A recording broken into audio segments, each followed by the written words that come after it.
엘리사가 이스라엘 왕에게 이르되 내가 당신과 무슨 상관이 있나이까?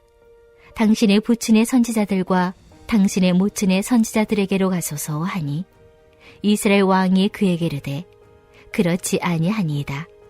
여호와께서 이 세 왕을 불러 모아 모압의 손에 넘기려 하시나이다 하니라.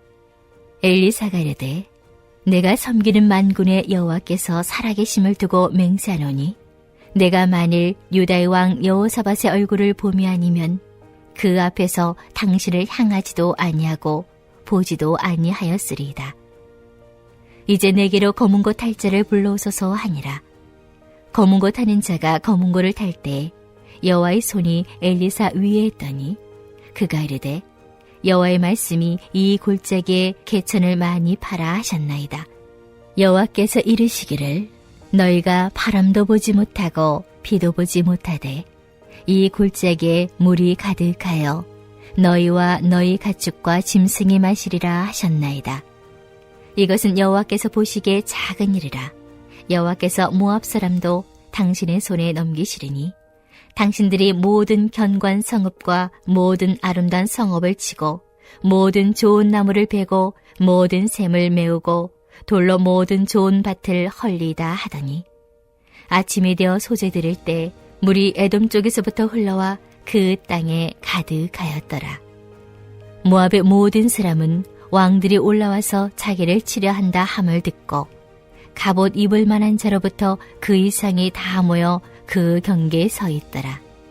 아침에 모압 사람이 일찍 일어나서 해가 물에 비침으로 맞은편 물이 붉어 피와 같음을 보고 이르되 이는 피라. 틀림없이 저 왕들이 싸워 서로 죽인 것이로다. 모압 사람들아 이제 노력하러 가자 하고 이스라엘 진에 이르니 이스라엘 사람이 일어나 모압 사람을 쳐서 그들 앞에서 도망하게 하고 그 지경에 들어가며 모압 사람을 치고 그 성읍들을 쳐서 헐고 각기 돌을 던져 모든 좋은 밭에 가득하게 하고 모든 샘을 메우고 모든 좋은 나무를 베고 길 하레셋의 돌들은 남기고 물매끈이 두루다니며 치니라. 모압 왕이 전세가 극렬하여 당하기 어려움을 보고 칼찬 군사 700명을 거느리고 돌파하여 지나서 에돔 왕에게로 가고자 하되 가지 못하고 이에 자기 왕위를 이어 왕이 될 마다들을 데려와 성 위에서 번제를 드린지라. 이스라엘에게 크게 경노함이 임하매 그들이 떠나 각기 고국으로 돌아갔더라. 할렐루야. 오늘 이 자리에 나온 우리 모두에게 하나님과 동행하는 은혜가 있길 소망합니다. 우리는 어제 본문에서 북이스라엘 여호람의 요청으로 유다 왕 여호사밧과 에돔 왕이 모압을 겨누어 전쟁에 나가게 된 것을 보았습니다. 모압이 이스라엘 왕을 배반했기 때문입니다. 그런데 그들이 행군한 지 7일이 되었을 때 군사와 가축을 먹일 물이 없게 되었습니다. 승리는커녕 생명도 위태로운 상황을 만난 거죠. 이때 유다 왕 여호사밧이 여호와께 물을 선지자를 찾았고 새 왕은 엘리사를 찾아가 묻게 됩니다. 그리고 그들의 물음에 대한 응답과 결과가 오늘 본문에 있습니다. 오늘 본문을 통해 응답하시고 심판하시는 하나님을 보게 되고 하나님의 백성인 우리가 어떻게 살아야 할지를 깨닫길 원합니다. 새 왕의 질문을 들은 엘리사는 새 왕이 아닌 이스라엘의 왕에게 말합니다. 자신이 당신과 무슨 상관이 있냐고 당신의 아버지, 어머니 선지자들에게 가라고요. 엘리사는 자신이 여호람의 일에 관여하거나 그의 요청을 들어줄 어떤 이유도 없고 그런 관계도 아니라는 점을 지적했습니다. 또 여호람이 바알과 아세라의 선지자들과 한통속임을 지적했습니다. 바로 앞에 본문에서 알 수 있듯이 여호람은 그의 부모인 아합과 이세벨 같이 악하지 않았고 바알 우상들을 철거했습니다. 하지만 북이스라엘의 선왕들처럼 여로보암의 길로 가기는 마찬가지였습니다. 엘리사는 이와 같은 응답으로 여호와께 묻지 않고 행한 여호람에게 모든 책임이 있음을 말한 겁니다. 그러자 이스라엘 왕은 그렇지 않다고 여호와께서 새 왕을 모압의 손에 넘기려 하신다고 하나님을 탓합니다. 그가 엘리사를 찾아온 이유는 그저 위급한 상황을 면하고자 하는 궁여지책에 불과했습니다. 엘리사는 자신이 유다 왕 여호사밧의 체면을 생각하지 않았더라면 여호람을 생각지도 보지도 않았을 거라 말합니다. 우리는 여기서 유다 왕 여호사밧이 의로운 사람임을 알 수 있습니다. 또 이를 통해 거룩한 성도 한 명이 끼치는 선한 영향력이 얼마나 큰지를 볼 수 있습니다. 여호사밧은 여호람과 에돔 왕을 엘리사 앞으로 데려왔고 그들이 하나님의 말씀을 들을 수 있도록 도왔으며 왕들만이 아니라 각 나라도 위기에서 구해냈습니다. 거룩한 하나님의 사람은 세상을 유익하게 하는 소금이며 빛입니다. 여호람을 도와주지 않을 것 같던 엘리사는 그와 왕들에게 도움을 줍니다. 여호람의 주장과 상관없이 모든 일은 여호와의 주권 아래에 있다는 것을 알았기 때문입니다. 그리고 엘리사의 도움은 여호와의 선지자를 찾은 여호사밧을 향한 것이었습니다. 엘리사는 검은고 탈 자를 불러오라 하고 검은고 타는 자가 검은고를 탈 때 여호와의 능력이 내려왔습니다. 하나님의 능력이 내려오는 것과 악기를 연주하는 게 무슨 상관이 있는 걸까요?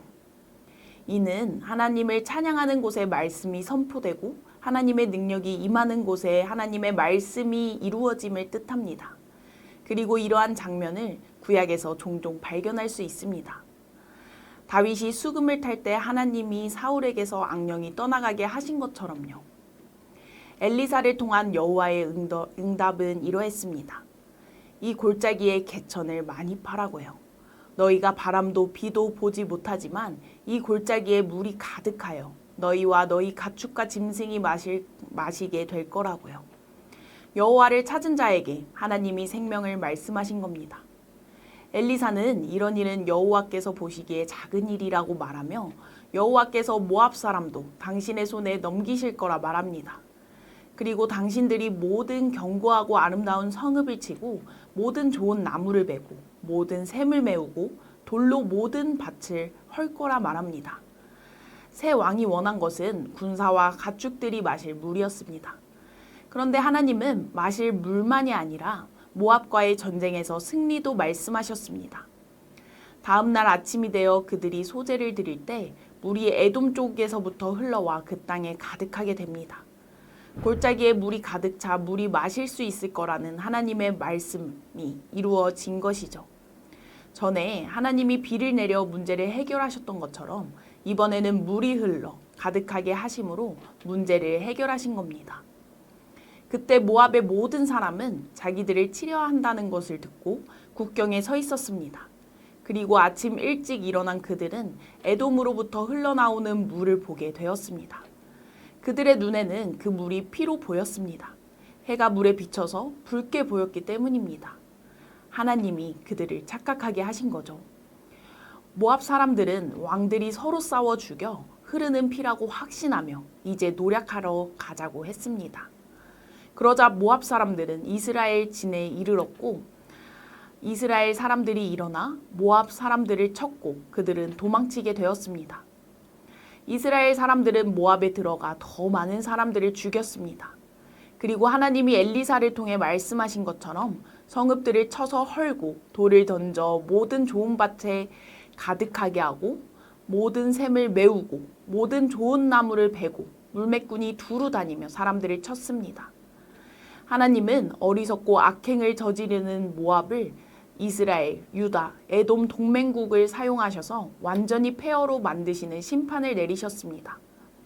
모압 왕은 당해낼 수 없을 정도로 전세가 기우는 걸 보고 700명의 군사들을 데리고 에돔 왕이 있는 곳으로 뚫고 나가려고 했습니다. 하지만 이 방법도 실패하자 충격적인 일을 저지릅니다. 그 일은 자신의 왕위를 이을 맏아들을 데려와 성위에서 인신 제사를 드린 겁니다. 너무나도 충격적이고 당황스러운 상황이죠. 이렇게 이스라엘 연합군에게로 승리가 기울어 갈 그때 이스라엘을 향한 경로가 담긴 제사를 본 연합군들은 그곳을 떠나 각기 고국으로 흩어져 돌아가게 되었습니다. 연합군은 전쟁을 승리케 하신 하나님을 신뢰하기보단 인신제사를 받은 우상의 해코지를 더 두려워했던 겁니다. 이렇게 이스라엘은 여호사밧 덕분에 전쟁에서 이기긴 했지만 실질적인 유익은 얻지 못했습니다. 무엇이 문제였던 걸까요? 하나님은 응답과 심판을 동시에 이루심으로 하나님이 주권자이심을 알려주셨습니다. 하나님은 이스라엘을 도구로 삼으셔서 모압을 심판하셨지만 그렇다고 이스라엘을 의롭게 여기지 않으셨기에 전쟁을 통해 모압과 이스라엘을 한꺼번에 벌하셨습니다. 유다와 이스라엘은 승리했지만 패배했습니다. 하나님의 계획이 바뀌었거나 능력이 모자라서 승패가 뒤집힌 게 아닙니다. 하나님의 뜻을 구한 여호사밧에게 하나님이 응답하셔서 승리를 주셨고 우상을 섬기며 죄를 떠나지 않은 여호람을 심판하신 겁니다. 그렇다면 진정한 승자는 누구일까요? 진정한 승자는 하나님의 사람 엘리사였습니다. 엘리사는 왕들에게 하나님의 말씀을 전했고 그 말씀이 그대로 이루어져 세상의 왕에 맞서는 하나님의 선지자, 진정한 이스라엘의 통치자로 등극했습니다. 이처럼 하나님은 세상에서 유력한 자들이 아니라 신실한 자들을 세우셔서 당신의 권능을 드러내십니다. 역사를 주관하시는 분은 하나님이십니다. 구원과 심판을 행하시는 분 또한 하나님이십니다. 하나님은 어떤 상황에서도 당신의 뜻을 이루어 가십니다. 모든 권세와 능력이 하나님께 있기 때문입니다. 역사의 주인이신 하나님은 사람들이 주목하는 세상의 권세들이 아니라 엘리사와 같이 하나님의 말씀에 순종하는 자들의 편이 되시고 그들을 통해 세상을 다스리십니다. 우리는 예상이나 논리대로 흘러가지 않는 세상을 볼지라도 모든 걸 주관하시는 하나님 앞에 나아가면 됩니다. 세상의 불의함을 보고 탄식하는 게 아니라 그 속에서 하나님이 행하시는 놀라운 일을 기대하고 하나님의 말씀을 따라 행하면 됩니다. 하나님은 자신을 찾고 구하는 자들에게 응답하시지만 죄에 대해서는 심판하십니다. 때로는 우리도 여호람처럼 아무 문제 없이 잘 나갈 때는 하나님을 찾지 않다가 스스로 해결책을 찾지 못할 정도로 상황이 심각해지면 그제야 하나님을 찾습니다. 또 하나님과 교제하고 대화하기보다는 내가 원하는 것을 위해서만 기도합니다. 그리고 기도 응답을 받았다고 하더라도 금세 하나님을 잊어버리고 원래의 삶으로 돌아가곤 합니다. 응답하신 하나님이 아닌 응답 자체에만 초점을 맞췄기 때문입니다. 우리에게도 여호람과 같은 모습이 있지 않은지 늘 살핍시다. 그리고 내가 믿어서 구원받았고 내가 기도해서 응답받았다고 착각하지 맙시다. 대신 모든 것을 이루신 분은 하나님이심을 기억하며 하나님과 교제하며 동행하는 우리가 되길 원합니다. 오늘 말씀과 같이 세상과 자신의 눈으로 살다가 심판받는 여호람이 아니라 하나님의 편에서 하나님의 말씀으로 살다가 쓰임받는 엘리사와 같은 우리 모두가 되기를 간절히 소망합니다. 함께 기도하겠습니다. 첫째로 내 안에 여호람과 같이 하나님을 떠나고 하나님을 이용하는 모습이 있다면 회개하도록, 그리고 주권자이신 하나님의 편에 서서 하나님의 말씀으로 승리하는 엘리사와 같은 사람이 되도록 기도합시다. 두 번째로는 여름 사역을 위해 기도합시다. 하나님이 이번 해에도 허락해 주신 농촌 선교, 의료 선교, 단기 선교, 교육 선교위원회의 모든 여름 사역들을 하나님 안에서 준비하고 하나됨으로 행할 수 있도록, 또 이 여름 사역을 통하여서 우리가 더욱 예수님을 알아가고 닮아가게 해달라고 이 시간 간절히 하나님께 기도하겠습니다.